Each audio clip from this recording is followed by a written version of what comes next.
Apa itu kafir? Kafir itu adalah kata sifat di bawah ini yang merah. Kata sifat yang itu menjadi profesi. Kata saya tadi itu seperti penyanyi. Itu sudah menjadi profesi. Jadi kalau dalam Al-Quran disebut dengan kul, ya ayyuhal kafirun, katakanlah Muhammad, wahai orang-orang kafir. Jadi kata al-kafirun di situ itu adalah sebutan bagi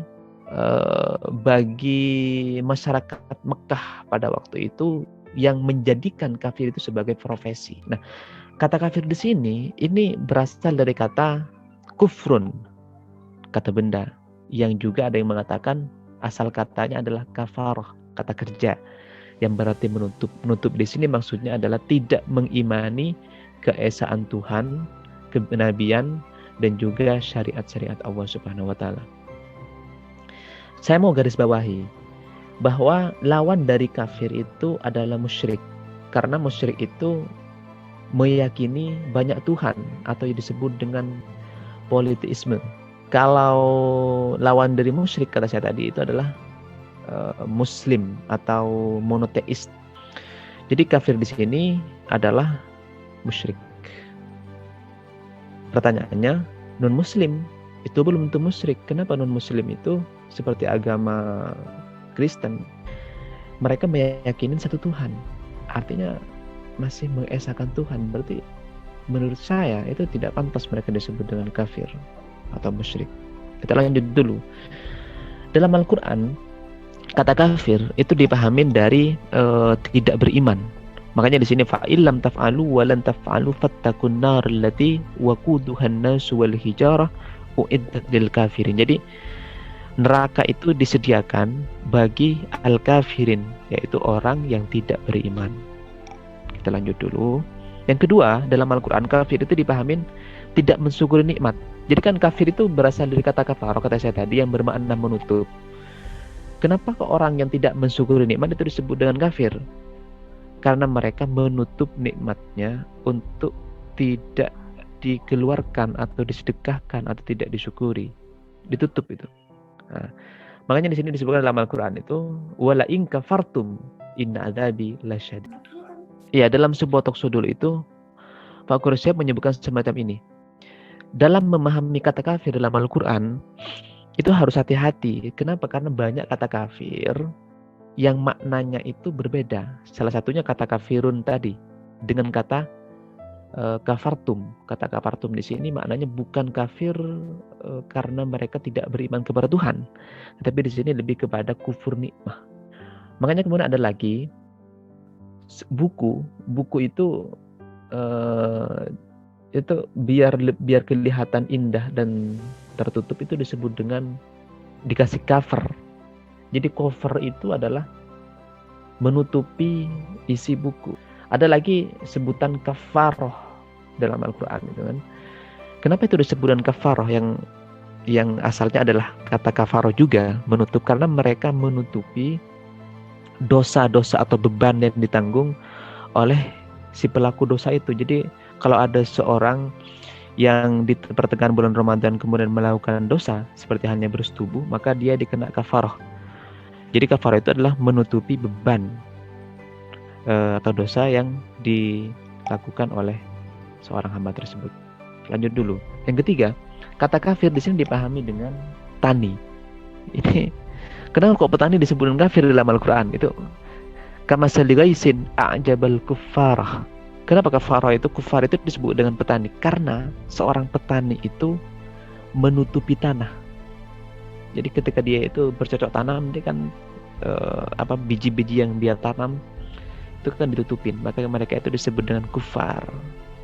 Oke.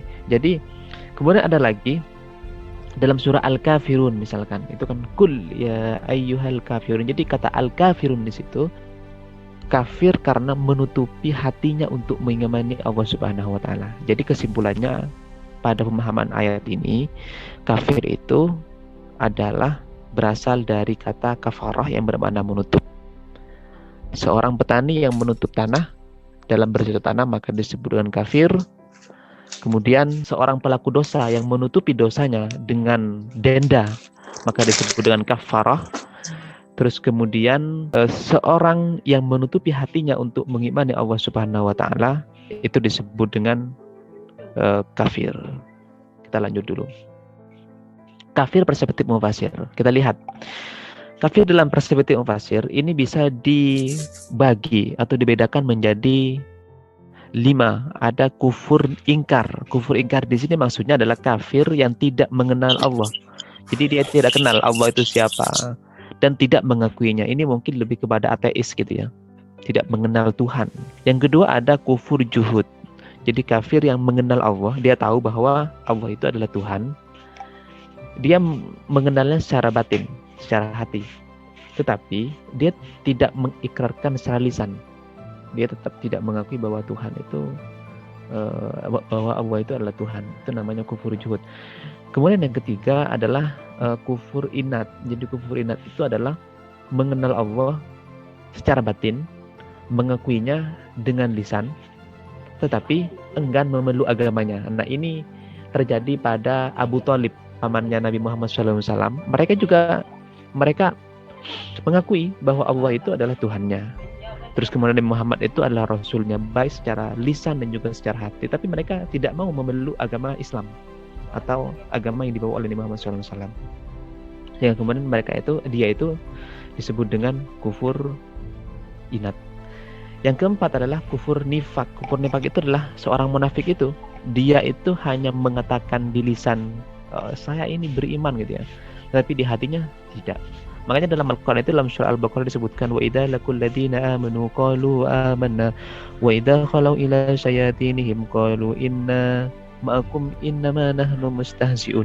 Jadi orang munafik itu dalam surah Al-Baqarah digambarkan ketika mereka ketemu orang yang beriman, dia mengatakan, wah saya beriman loh, saya ini pengikut-pengikut kalian. Tetapi ketika mereka kembali kepada kelompok mereka mengatakan, wah sebenarnya tadi itu saya hanya bohongan doang gitu, hanya mencari sensasi aja di depan mereka, mencari muka aja di depan mereka biar saya diterima. Itu namanya kufur nifak. Yang terakhir adalah kufur nikmah yang saya sebutkan tadi, wala in kafartum inna adzabi lasyadid. Itu termasuk kufur nikmah. Kenapa? Karena mereka tidak mensyukuri nikmat Tuhan dengan cara disedekahkan atau dikembangkan. Nah itu. Kalau dalam dunia ekonomi itu orang disebut dengan kufur nikmah ketika mereka punya modal atau punya uang dan uangnya itu tidak dikembangkan. Saya punya uang misalkan 100 juta, kemudian uang itu nggak dikembangkan, dibayarin aja 100 juta, disimpan aja, nggak dikembangin. Maka itu namanya kufur nikmah. Kenapa? Karena mereka tidak menghidupkan aset tersebut itu sehingga menjadi aset yang berkembang. Itu dalam dunia ekonomi ya. Kita lanjut. Ini dalam menurut At-Tabari tentang masalah kafir. Annal kafir fi kalamil Arab huwa as-syatiru syai'an biwata'in. Jadi disebut dengan kafir karena mereka itu menutupi sesuatu. Kita lanjut dulu. Terus kemudian menurut Imam Al-Qurtubi, ini Al-Qurtubi di sini juga termasuk mufasir yang muncul atau yang hadir pada era setelahnya Imam At-Tabari, mengatakan semacam ini, wala in kafartum inna adzabil lasyadid. Itu adalah jahattum haqqi. Jadi mereka itu mengingkari hakku, kata Tuhan. Haknya Tuhan itu apa? Yaitu bagaimana harta itu bisa dikembangkan, disalurkan, disedekahkan kalau ada yang lebihnya, terus kemudian dikembangkan, diinvestasikan. Kata Fakhruddin Ar-Razi itu mengutip dalam sebuah riwayat bahwa seseorang disebut dengan kafir atau diklaim kafir karena mereka syirik. Mari kita pahami dalam ayat ini. Kenapa kok saya menyebutkan syirik? Karena mereka meyakini banyak Tuhan. Kita pahamin di sini.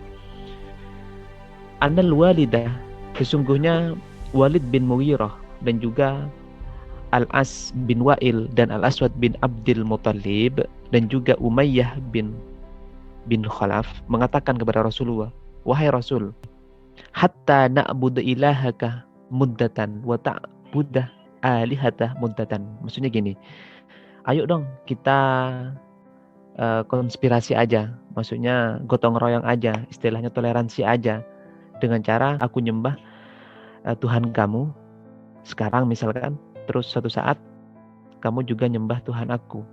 Jadi istilahnya itu ada konspirasi teologi. Maka kemudian Nabi Muhammad itu menolaknya, menolak sikap orang kafir atau musyrik Mekah pada waktu itu dengan turunnya ayat ini. Kul ya ayyuhal kafirun la a'budu ma ta'budun gitu kan. Jadi kemudian di ayat terakhir lakum dinukum waliyadin. Jadi udahlah, aku nggak bisa diajak konspirasi soal masalah teologi.